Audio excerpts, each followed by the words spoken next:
देव यांना मी विनंती करेन की त्यांनी आजचं पुष्पहार अर्पण करावा.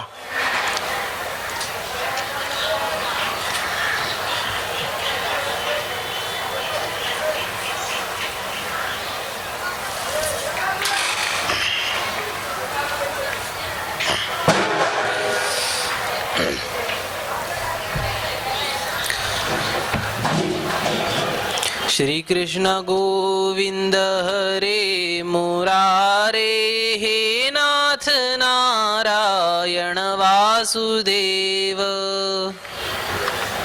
जोरात.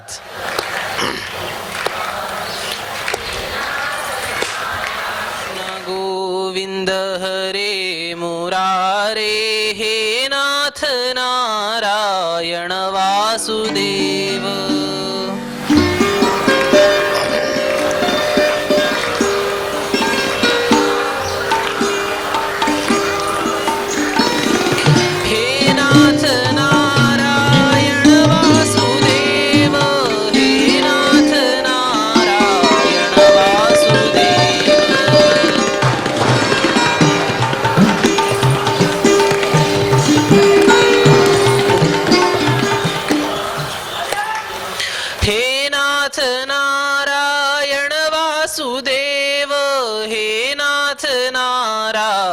वासुदेव.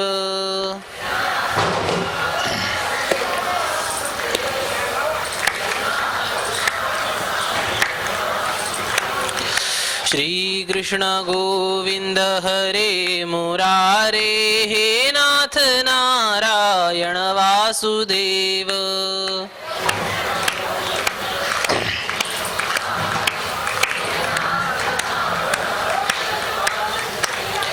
हे नाथ नारायण वासुदेव. मंगलमूर्ति मोरया,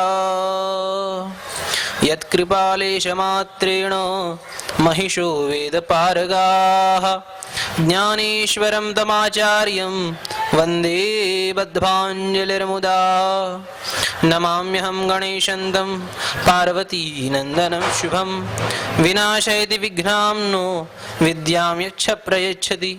नमस्ते शारदे देवी सरस्वती मतिप्रदे. वसत्वं मम जिह्वाग्रे सर्वविद्याप्रदा भव. दक्षिणामूर्तये तुभ्यं वटमूलनिवासिने. ध्यानैकनिरताङ्गाय नमो रुद्राय शम्भवे. मूकं करोति वाचालं पङ्गुं लङ्घयते गिरिं. यत्कृपातमहं वन्दे परमानन्दमाधवं. यो देवः सवितास्माकं मनः प्राणेन्द्रियक्रियाः. प्रेरयेत् तस्य तद्भर्गः तरवरेण्यमुपास्महे.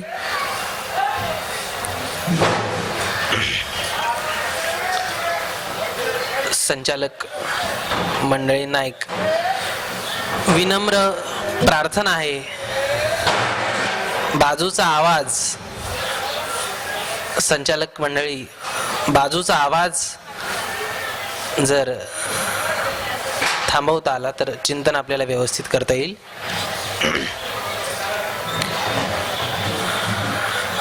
अत्यंत खरोखर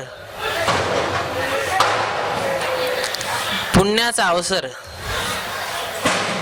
आपल्याला प्राप्त झालेला आहे की या परमपुनीत परमसिद्ध दिव्य अशा मोर्याच्या छत्रछायेमध्ये बसून त्यांनी स्वतः आपल्या प्राप्तीसाठी प्रशस्त केलेल्या मार्गाचं चिंतन आपल्याला इथं उपलब्ध होत आहे.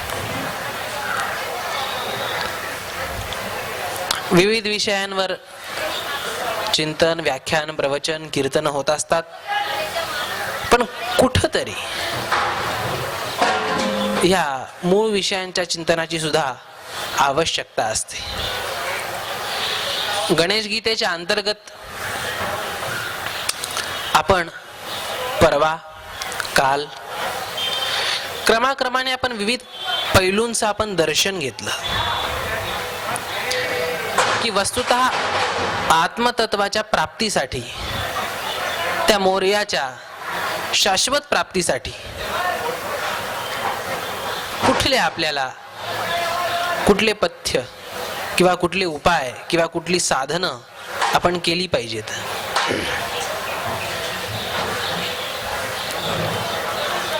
निष्काम कर्म, त्यासोबत त्याच निष्काम कर्मापासून प्रारंभ करून पुढं क्रमामध्ये आपण विविध उपाय बघितले.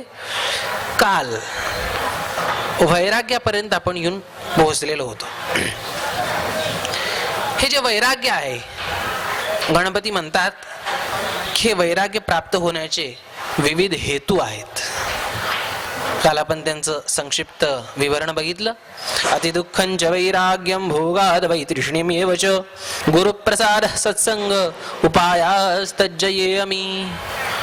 अतिदुःख, भोगांमध्ये विरक्तता, उपरती, सत्संग आणि आपण राजमार्ग शेवटी बघितला होता तो म्हणजे गुरुप्रसाद, गुरुकृपा.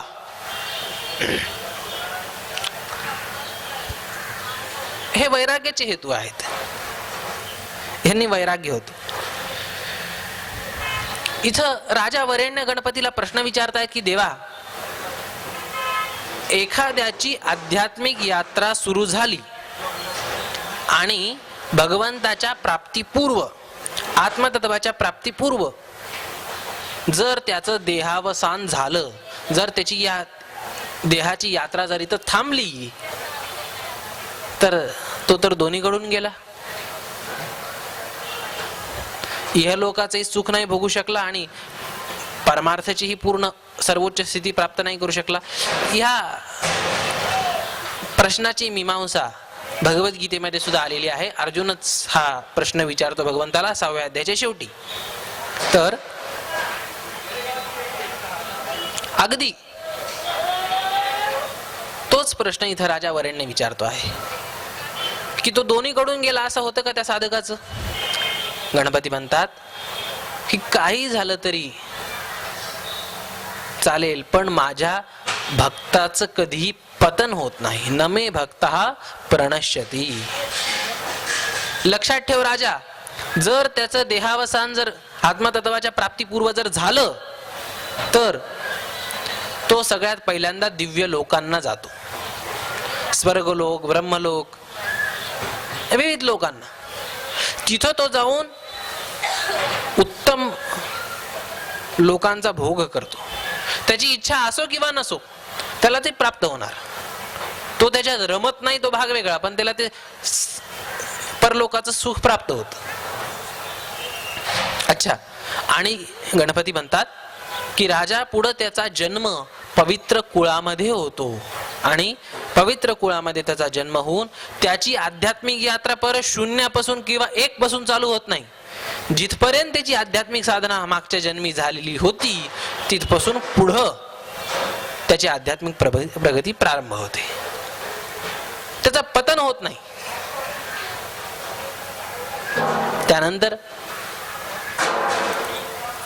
गणपती म्हणतात राजन की मी तुला ते तत्व सांगतो, तो विचार सांगतो, ते मर्म सांगतो, ते रहस्य सांगतो की जे ऐकल्यानंतर मुक्तीला दुसरा कुठलाही प्रयत्न करण्याची आवश्यकता नाही. गणपती म्हणतात तत्तेहं शृणु वक्ष्यामि लोकानां हितकाम्यया अस्ति ज्ञेयं यतो नान्यं मुक्तेश्च साधनं नृप. राजा, मुक्तीला आवश्यक असलेलं मूळ साधन इथं मी तुला सांगतोय. गणपतींनी, भगवान गणेशांनी इथं वेदांत तत्वाचं निरूपण राजाला केलं आहे. आत्मतत्वाचं निरूपण केलेलं आहे. आत्मतत्वाचं निरूपण करून परत मूळ विषयाकडे भगवान गणपती येतात आणि ते म्हणतात की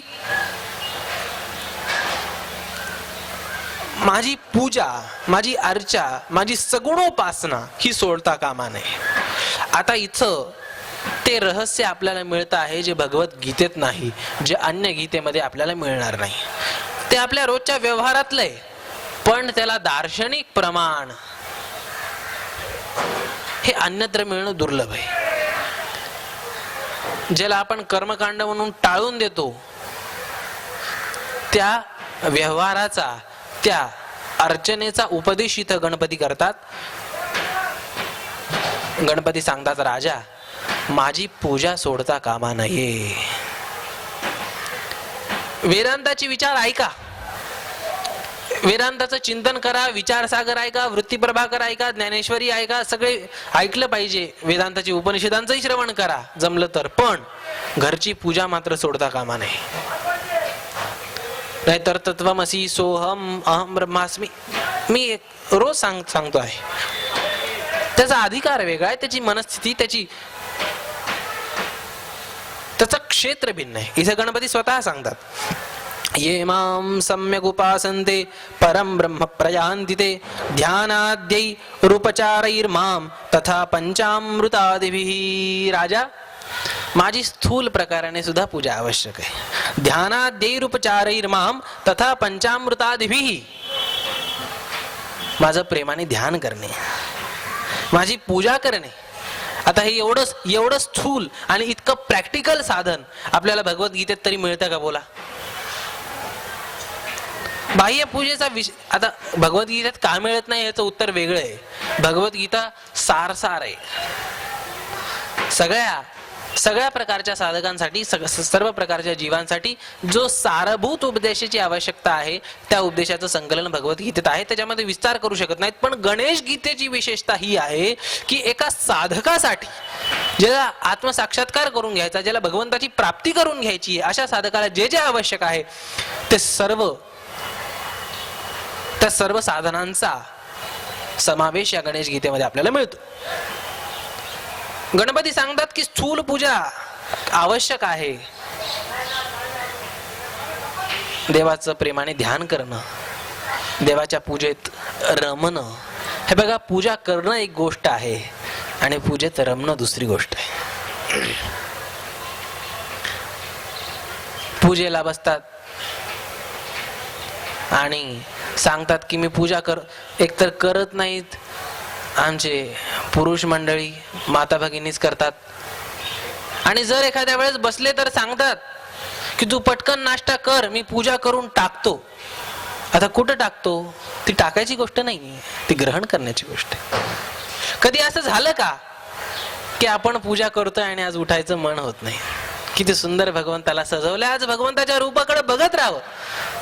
रूप पाहता लोचनी सुख झाले हो साजनी, ही अनुभूती कधी आपल्या मनात आली का? सेवा कथा रसम हो नितराम पिबत्व. कुठली गोष्ट अध्यात्माची सूक्ष्म साधना फार पुढची गोष्ट आहे, पण या प्राथमिक क्रियांमध्ये तरी आपण रस घेतो का? करणं वेगळी गोष्ट आहे, रस आपल्याला येतो का? बाह्य पूजा सुद्धा आवश्यक आहे आणि बाह्य पूजेसोबत मानस पूजा सुद्धा आवश्यक आहे. मानस पूजा सुद्धा आवश्यक आहे. काही जण फक्त बाह्य पूजा करतात, बाह्य पूजेत परफेक्ट, अगदी पात्रा साधन, राजोपचार व्यवस्थित, अगदी शास्त्रशुद्ध बाह्य पूजा करतात. पण मानस पूजा जमत नाही, जमतच नाही. हा मूळ करण्याची इच्छा नसते असं नाही, जमत नाही. हा सहसा एक त्यांच्या मनाचा भाग असतो. जास्त कर्मकांडामध्ये, कर्मकांड म्हणतोय, कर्मयोग नाही. आता कर्मकांड आणि कर्मयोगाचा यांच्यामध्ये फरक काय आहे मी मागल्या 2 दिवसात सांगितलं. आता नवीन श्रोते असतील तर आता काय पर्याय नाही, 1 घंट्याचाच, पाऊण घंट्याचाच वेळ आहे. तर अधिक कर्मकांड करणाऱ्याला मनाची आर्द्रता फार कमी होते. मनाची ज्याला आपण वितळणं म्हणतो, मनाचं वितळणं फार कमी होतं. आता आम्ही त्यातलेच आहोत. आम्ही ज्या वेळेस ध्यानाला बसतो त्यावेळेस आमच्या डोळ्यामध्ये भगवंतासाठी अश्रू येत नाहीत. खरी गोष्ट. आता आपण सर्व घरचे आहात म्हणून तुम्हाला गुपचूप सांगून देतो. एखाद्या भाविक भक्ताच्या डोळ्यात अश्रू येतात भगवंतासाठी, पण जो नुसता क्रियाप्रधान आहे त्याच्या डोळ्यात भगवंतासाठी अश्रू येत नाहीत. अंतःकरणाचे काठिण्य होऊन जाते, कठोरता येऊन जाते. म्हणून बाह्य पूजा आणि मानस पूजा या दोन्हीची आवश्यकता आहे. नुसती मानस पूजा करतो असं जर कोणी म्हणत असेल तर तो निश्चित ढोंग करतोय. दोन्ही गोष्टींची मीमांसा लक्षात घेणं आवश्यक आहे. एखादा सर्वसंग परित्यागी अपरिग्रही महात्मा, दिगंबरे सर्वसंग परित्यागी, कशाचा संग्रह ठेवत नाही, असा महात्मा म्हणू शकतो की मी नुसती मानस पूजा करतो, मी बाह्य पूजा, तो त्याचा अधिकार आहे. त्याच्याजवळ बाह्य उपचार नाहीत, तो ध्यानामध्ये भगवंताची आनंदाने मानस पूजा करतो, त्याचा अधिकार आहे, ती त्याची योग्यता आहे, ते त्यांनी म्हणणं ठीक. पण बाकी सगळ्या गोष्टींचा संग्रह करून फक्त पूजेचीच टाळाटाळ करतो आणि त्याच्या बाबत उत्तर देतो की मी मानस पूजा करतो, हे निश्चित गीतेमध्ये भगवंताचे शब्द आहेत, मिथ्याचार सौच्यते. 12व्या अध्यायातलाच नाही, 3ऱ्या अध्यायातला विषय आहे. तर तो मिथ्याचार झाला, तो दंभ झाला. आपल्याला सांगायचं काय, दोन्हीची आवश्यकता आहे. बाह्य पूजा सोडता कामा नये आणि मानस पूजा जर करत राहिलं तर आध्यात्मिक साधनेला वेग फार येतो. मी काल एक सूक्ष्म विचार सांगितला होता, तो संत श्री गुलाबराव महाराज यांचा आहे. अशुद्ध चित्ताला जर एकाग्र करण्याचा प्रयत्न केला तर ते विकारांवर एकाग्र होतं. म्हणून मानस पूजा सुद्धा तेवढी सोपी नाहीये. मी सांगितलं ना, एखादा सर्वसंग परित्यागी जर साधू असेल तर तो म्हणू शकतो की मी नुसती मानस पूजा करतो. आपण नाही म्हणू शकत, प्रापंचिक लोक. का? कारण की आपलं चित्त शुद्ध नाहीये पूर्णतया. आणि मानस पूजा सुद्धा करता आली पाहिजे. आज लोक विविध प्रकारची ध्यान करतात, पण एक गोष्ट लक्षात घ्या की जर सगुण भगवंताच्या व्यतिरिक्त जर आपण ध्यान केलं तर ते विकारांवरच एकाग्र होणार, विकारांवरच एकाग्र होणार. ते शक्य नाही की तुम्ही सगुणाचं आलंबन न घेता सुद्धा तुम्ही ध्यान करू शकाल. म्हणून 2 प्रकार आहेत. एक आहे मनोव्यापार, त्याला संस्कृतमध्ये मनोराज्य असं सुद्धा म्हणतात, मनोराज्य. आणि दुसरा प्रकार आहे ध्यान. ध्यान आणि मनोराज्य या दोघांमध्ये फरक काय हे लोकांना कळत नाही. लोक डोळे झाकून मनोराज्य करतात आणि त्यांना वाटतं की आम्ही ध्यान करतो आहोत, पण ते तसं नसतं. म्हणून बाह्य पूजा करत करत त्यासोबत जर मानस पूजा केली तर साधनेचा वेग, भगवंताच्या अनुभूतीची चाहूल आपल्याला लागते. अनुभूती आपल्याला शीघ्र प्राप्त होऊ शकते. संतांनी हे फार ह्याचं आलंबन कधीही सोडलं नाही. दत्त परंपरेतले एक संत होते, नित्य भगवान दत्तात्रयांची मानस पूजा करायची, नित्याचा त्यांचा नियम. साधू विशेष संग्रह नाही करू शकत, मानस पूजा करत आहेत. एक दिवशी आता ते मानस पूजा करत आहेत तर भगवंताची पूजा चालू आहे हळूहळू. भगवंताला आता अलंकार घालत आहेत. म्हणून अलंकार घालण्यासाठी म्हणून त्यांनी आपल्या मनामध्ये एक सुंदर सुवर्णाची अंगठी कल्पित केली आणि आता ते दत्तात्रय भगवंताच्या बोटात घालत आहेत. तितक्यात कुणास ठाऊक जोरात त्यांचं दार कोणीतरी वाजवलं आणि जोरात आवाज झाला. ते विक्षिप्त झाले, त्यांना उठावं लागलं. त्यांनी दार उघडलं, त्यांचं जे काही काम होतं ते त्यांनी केलं. परत येऊन बसले. परत येऊन ज्यावेळेस बसले त्यावेळेस त्यांनी बघितलं की जी अंगठी मी भगवान दत्तात्रयाला मानस पूजेमध्ये घालायला काढली होती ती अंगठी प्रत्यक्ष देवासमोर आता आहे.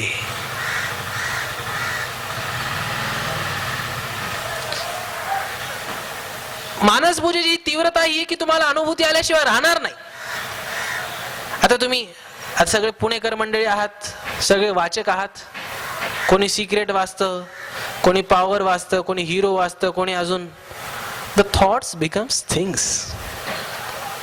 When your power of imagination, when it grows, all the things will become real. म्हणून दोन्ही गोष्टींची आवश्यकता आहे.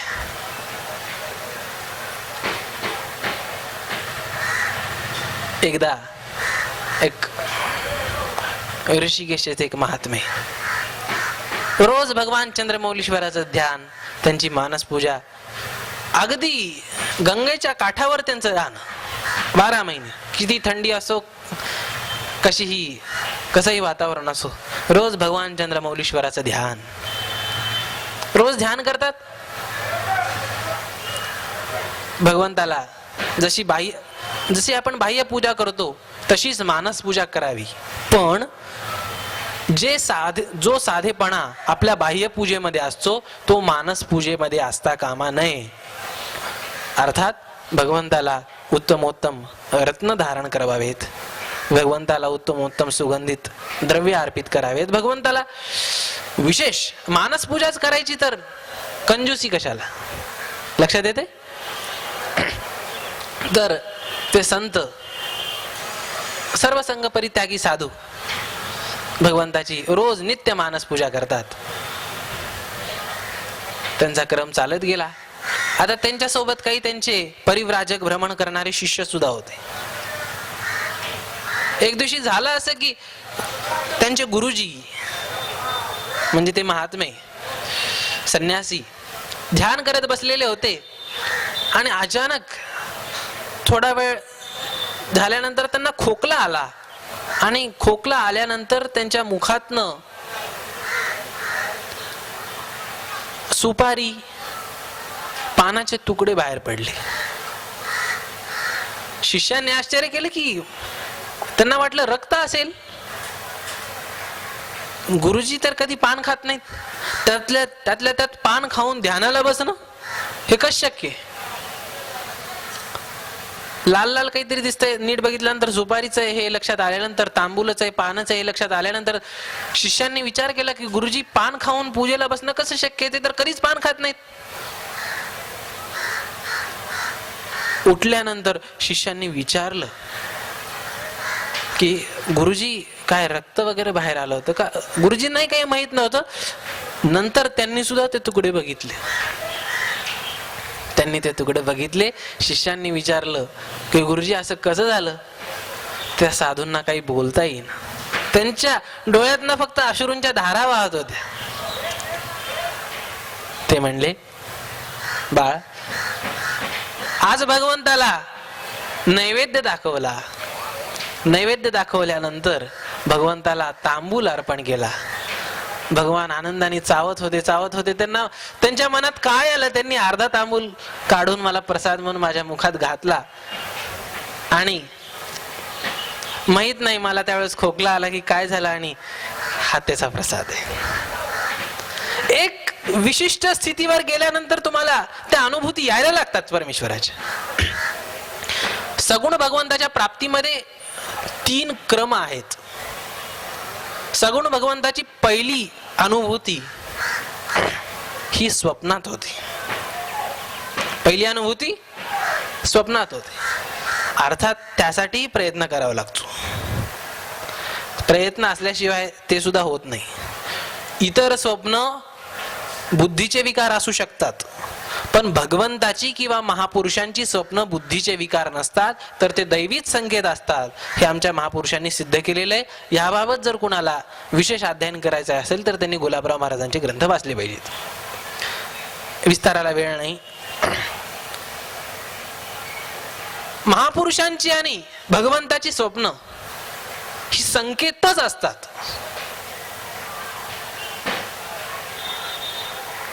सगुण भगवंताची पहिली अनुभूती स्वप्नात होते.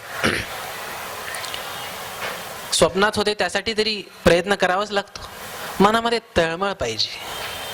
माणसाचं व्यक्तित्व कसं आहे हे कशावरनं निश्चित होतं? त्याची एक परीक्षा आहे. तो काय करता करता झोपतो आणि काय करता करता उठतो. तो जर मध्यरात्री जागला तर तो काय करतो ह्यावरनं. महापुरुष झोपतात, साधक झोपतात, त्यावेळेस भगवंताचं चिंतन करत झोपतात. नित्य भगवंताचं चिंतन करत करत जर भगवंतासाठी अश्रू आले तर स्वप्नामधनं दर्शन प्राप्त होण्याची प्रक्रिया सुरू होते. हे बघा, एकतर आपण भगवंतासमोर अश्रू ढाळत नाही, निगरगट्ट मन झालेलं असतं, कठोर कादंबऱ्या वाचून वाचून, तथाकथित सुशिक्षितांचे लेख वाचून वाचून. देवासमोर आपल्याला अश्रू येत नाहीत. एखादी वस्तू हरवली, एखादं फार मोठं नुकसान झालं, त्यावेळेस अश्रू येतात, पण देवासमोर अश्रू येत नाहीत. अच्छा, आणि देवासमोर कधी अश्रू आले ना तरी आपण परीक्षण करून बघा, ते अश्रू देवासमोर येतात पण ते देवासाठी येत नाहीत. तुझी भक्ती करून सुद्धा देवा हे मला भोगावं लागतंय ह्यासाठी ते अश्रू येतात, देवासाठी ते येत नाहीत. भगवंता इतक्या जन्मोजन्मीपासून तू माझ्यापासून दूर आहेस, मला कधी भेटशील ह्या इच्छेने अश्रू येत नाहीत. भगवंतासाठी भगवंताचं स्मरणपूर्वक नित्य जर भगवंताचं स्मरण होत असेल तर सगुण भगवंताची पहिली प्राप्ती ही स्वप्नातनं होते. भगवंताची दुसरी प्राप्ती ही ध्यानातनं होते. आता मी हे जी आपल्याला 2 उदाहरणं सांगितली, ही ध्यानामध्ये भगवंताची अनुभूती आहे. आणि तिसरी पायरी म्हणजे सगुण भगवंताचं साक्षात दर्शन होणे ही होय. क्रमाक्रमाने सांगण्याचं काय तात्पर्य आहे की ज्यावेळेस बाह्य पूजा आणि मानस पूजा ह्या दोन्हीचा आपण संमिश्रण करतो त्यावेळेस ह्याला वेग येतो. हे नुसती भोळी प्रक्रिया म्हणून मानस पूजेचं मी आपल्याला विधान सांगत नाही. आगमशास्त्रात, तंत्रशास्त्रात सुद्धा अंतर्यागाचं विधान आहे. बहिर्याग तर करावाच, पण श्रीक्रमाचं किंवा आगमशास्त्राचं कुठलंही अध्ययन केल्यानंतर ही गोष्ट लक्षात येईल की अंतर्याग ही अनिवार्य गोष्ट सांगितलेली आहे. बहिर्याग तर ठीक आहे, पण अंतर्याग, बाह्य पूजा आणि मानस पूजा दोन्हीची आवश्यकता आहे. आता ती कशी करावी, आता ते आपल्या उत्तुंग कल्पनेचा आधार घेऊन ते आपण भगवंताची केली पाहिजे. पण फुलावर मन एकाग्र करा, concentrate on your mind, concentrate on the flower, concentrate on the sun, हे विकारच वाढवणार ही गोष्ट तुम्ही लक्षात घ्या. सगुण भगवंताखेरीज कशावरही मन एकाग्र करण्याचा जर प्रयत्न केला तर त्याने विकारच वाढणार हा अनुभव आपण घेऊ शकता. कशाला परीक्षा करताय? सगुण भगवंताचं ध्यान करा. पुढं गणपती म्हणतात, भगवान गणेश सांगतात, राजा जपम निवेद्य देवाय स्तुत्वा स्तोत्रैरनेकधा एवं मां य उपासीत स लभेन मोक्षमव्ययम्. राजा, माझ्या नावाचा जप करणं आवश्यक आहे. आपल्याकडे शब्द आहे नामस्मरण. काय आवश्यकता आहे? कुणाचंही स्मरण करायचं झालं की त्याच्या नामाचा आधार घ्यावा लागतो. आता इथं कोणी जर एखाद्याचं नाव इथं राम असेल, कृष्ण असेल, तर कृष्ण म्हणलं की त्याचं स्मरण होत त्या व्यक्तीचं. अर्थात कुणाचंही स्मरण करायचं असेल तर त्यासाठी त्याच्या नामाचा आधार घ्यावा लागतो. ते नाव घेतलं की ती व्यक्ती समोर येते, बरोबर? नाव घेतलं की व्यक्ती समोर येते. तद्वत भगवंताच्या नावाचा मुख्य उपयोग हा आहे की भगवंताचं स्मरण होणं. भगवंताचं स्मरण न करता सुद्धा घेतलेलं नाव ह्याच्यामुळं पाप कमी होतात. पण पाप नुसती कमी होणं वेगळी गोष्ट आहे आणि काही जीवनामध्ये अनुभूती प्राप्त करणं वेगळी गोष्ट आहे. आपण इथं त्याचं चिंतन करतो आहोत की जेणेकरून आपल्याला अनुभूती प्राप्त हो. जर अनुभूती प्राप्त करून घ्यायची असेल तर नावासोबत स्मरण खूप आवश्यक आहे. आपण यंत्रवत आपल्या माळा पूर्ण करतो, 40 माळा, 50 माळा, 100 माळा, लक्ष दुसरीकडेच असत. नाम जप भगवंताचा चाललाय आणि मनोराज्य इतर वस्तूंचं. बाह्य प्रापंचिक वस्तूंवर आपलं लक्ष आहे.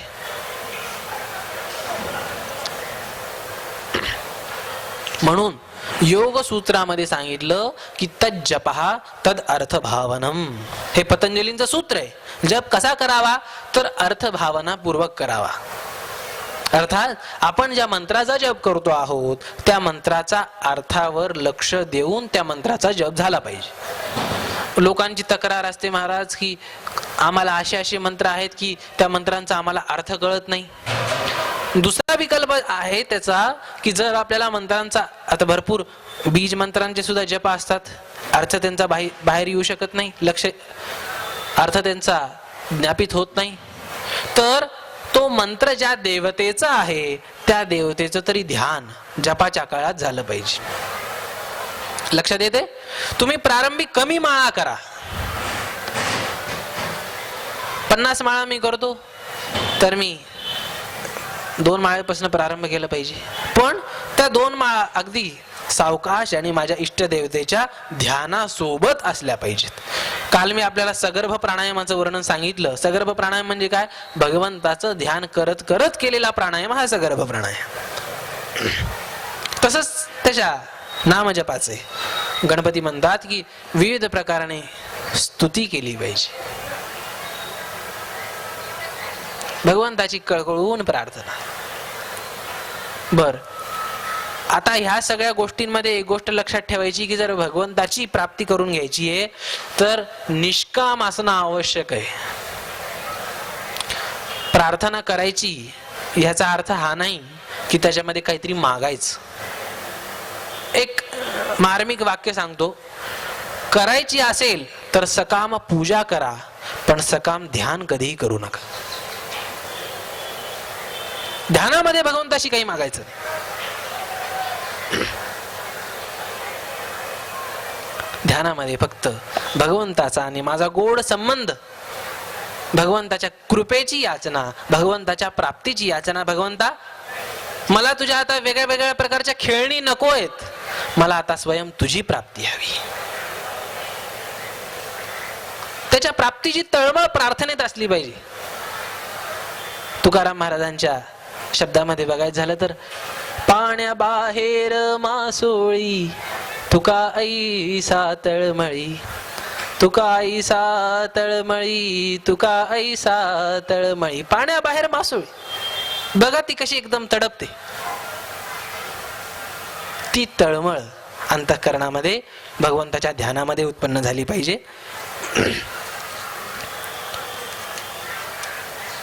आता हा उपदेश चालू असताना राजा वरेण्य गणपतीला प्रार्थना करतात, भगवंता मला तुझं व्यापक रूप बघायचंय, मला तुझं विराट रूप बघायचंय.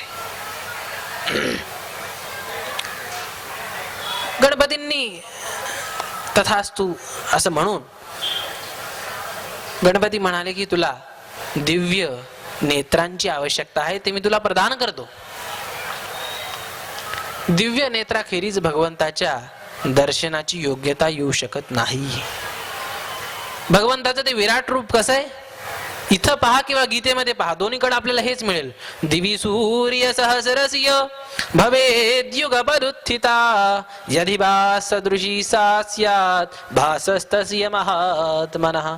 हजारो सूर्य एक वेळेस उगवल्यानंतर त्याचा ताण पडतो, ते त्या भगवंताचं तेज आहे, विराट भगवंताचं. 1000 सूर्य बर का, लाईट नाही. आता ते सहन करण्याची शक्ती कितपत लोकांमध्ये असू शकते? वेल्डिंग चालू असताना तो जो प्रकाश पडतो तो सुद्धा आपण जवळून बघू शकतो का? किंवा उघड्या डोळ्याने आपण बघू शकतो का? तर तो सुद्धा सामान्य प्रकाश आपल्याला सहन करण्याची जर आपल्यामध्ये क्षमता नसेल तर भगवंताच्या विराट स्वरूपाचं दर्शन आपल्याला होणार कसं? त्यासाठी एक विशिष्ट योग्यतेची आवश्यकता असते. साधन करणं हे अनिवार्य आहे. त्यासाठी साधन न करताच देव नाहीये, देव नाहीये, देवाला आता रिटायर करा, देव ही कल्पना आहे, हे म्हणणाऱ्यांची कमी नाहीये. स्वामी विवेकानंदांसारखं तर सगळेच म्हणतात की तुम्ही देव पाहिलाय का? स्वामी विवेकानंद सुद्धा पूर्व अवस्थेत हेच म्हणत होते की कोणी देव पाहिला असेल तर मला सांगा. रामकृष्ण परमहंसांसमोर गेले आणि हाच प्रश्न विचारला की ठाकूर, जसं आपल्याकडे महाराज म्हणतात तसं बंगालमध्ये ठाकूर म्हणतात, की ठाकूर तुम्ही देव पाहिलाय का? ठाकूर रामकृष्ण परमहंस म्हणतात, होय मी देव पाहिलाय.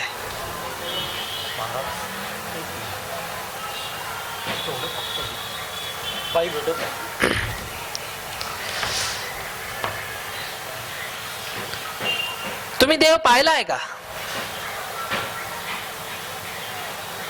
विवेकानंदांना ज्यावेळेस उत्तर मिळालं की देव पाहिलाय, त्यावेळेस ठाकूर रामकृष्ण परमहंस म्हणाले की तो तुला सुद्धा दिसू शकेल, पण तुला विशेष साधना करावी लागेल, जसं मी सांगतो तसं. आणि त्यानंतर विवेकानंद त्या नरेंद्राने आपल्या गुरूंनी सांगितल्याप्रमाणे साधना केली आणि त्यानंतर त्यांना भगवंताचं दर्शन, भगवंताच्या अनुभूतीची प्रचिती त्यांना आली. आता तुम्ही सांगा, किती नास्तिक साधना करायला तयार आहे तो? सगळे विचारतात देव कुठे दाखवा, पण जसा टीव्ही उघडतो तसा देव दिसतो का? त्यासाठी काही विशेष साधना करायची, ती साधना त्यांना सांगू नका. ती साधना करण्याची त्यांची मनस्थिती नसते. स्वामी विवेकानंद तार्किक होते, पण त्यांनी सांगितल्याप्रमाणे साधना केली आणि त्यांना अनुभव झाला. आजच्या किती समाज सुधारकांना जे देव दाखवा असं म्हणतात, त्यांची साधना करण्याची कितपत लोकांची तयारी आहे? एकाचीही नाही. पुढं विषय येणार आहे, तो इथं स्पष्ट करतो. स्वामी विवेकानंदांनी आपल्या व्याख्यानांमध्ये भारतीय समाजाला the complete works of Swami Vivekananda वाचल्यानंतर आपल्याला कळेल की मी जे बोलतोय हे मुळातनं बोलतोय. स्वामी विवेकानंदांनी खडसावून सांगितलं भारतीय समाजाला की समाज सुधारकांच्या पाठीमागे लागू नका. जर विश्वास करायचा असेल तर भगवंताचा साक्षात्कार प्राप्त ऋषींच्या वाणीवर विश्वास करा, समाज सुधारकांच्या वाणीवर नव्हे. नास्तिकांची पुस्तकं वाचून आपली बुद्धी खराब झाली आणि त्यामुळे आपल्याला भगवंताची प्राप्ती तर दूरच, पुसटशी अनुभूती येत नाही. पहिल्यांदा योग्यता असते सगुण दर्शनाची, दुसऱ्यांदा योग्यता असते विराट दर्शनाची आणि तिसऱ्यांदा योग्यता असते निर्गुण दर्शनाची. सुरुवातीलाच निर्गुणाच्या गप्पा मारल्या काहीही पदरात पडणार नाही. सुशिक्षित लोकांचे सगळे कोर्सेस हेच आहेत, निर्गुणाचं ध्यान करा. तर शिकवणाऱ्याला सुद्धा त्याची अनुभूती नसते. लक्षात घ्या, पहिल्यांदा सगुणाची योग्यता, त्यानंतर विराटाची योग्यता आणि त्यानंतर निर्गुणाची योग्यता. क्रम आहे त्याचा एक. इथं विराटाच्या दर्शनाची इच्छा राजा वरेण्याने प्रकट केली आहे, तर गीतेमध्ये भगवान सुद्धा आणि इथं गणेश गीतेमध्ये गणपती सुद्धा हेच सांगतायत की राजा मी तुला दिव्य चक्षु देतो, त्याने तू पाहू शकशील. भगवान गणपती आपलं दिव्य विराट रूप प्रदर्शित करतात, दिव्य विराट रूप राजाला दाखवतात. राजा काय बघतो? हजारो शिर आहेत, हजारो पाय आहेत, हजारो हात आहेत, अनंत व्यापक. जिथं राजाची दृष्टी जाईल तिथं त्याला गणपतीचं स्वरूप दृष्टिगोचर होत आहे. सगळीकडं त्याला गणपतीचीच व्यापकता दिसत आहे, गणपतीचेच रूप त्याला विविध दिसत आहेत. जिथं दृष्टी पुढं मागे बाजूला सगळीकडं विविध आयुध, विविध विशाल भगवंताचं रूप. राजा बघून अत्यंत धन्य झाला. मंगलमूर्ती मोरया. राजा प्रार्थना करतो. जी स्थिती इतरांची होती ती स्थिती इतर राजा वरेण्याची झाली. राजा वरेण्य म्हणतो की भगवंता